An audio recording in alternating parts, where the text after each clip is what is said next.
তুমিও তো জানো না। তোমার জন্য সারাদিন অপেক্ষা করতো,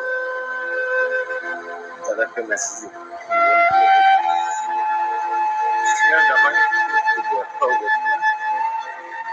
আমি প্রত্যেকটা মুহূর্ত তাকে ভালোবাসার যত্নে রেখেছি, কিন্তু সে হয়তো কখনো বোঝেনি কতটা অনুভব করছি।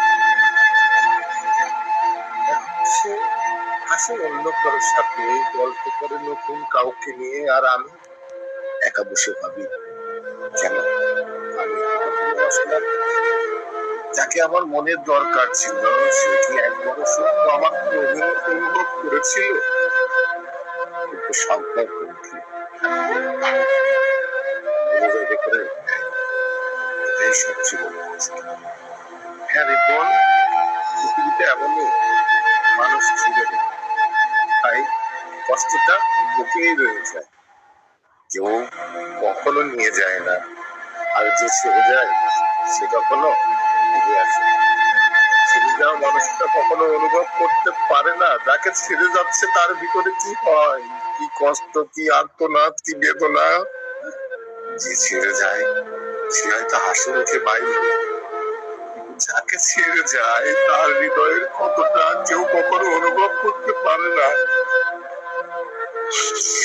তার কতটা অনুভব করার মতো শক্তি সৃষ্টিকর্তা কাউকে দেয় না। শুধু আঘাত আঘাত আঘাত।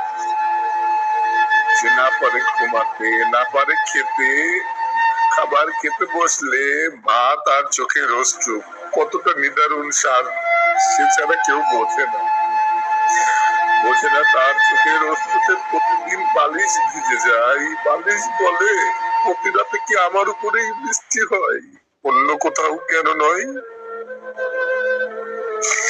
ছেড়ে যাওয়া মানুষগুলো কখনো বুঝবে না ছেড়ে যাওয়াটা কি, কি তার কষ্ট, কি তার অভিমান।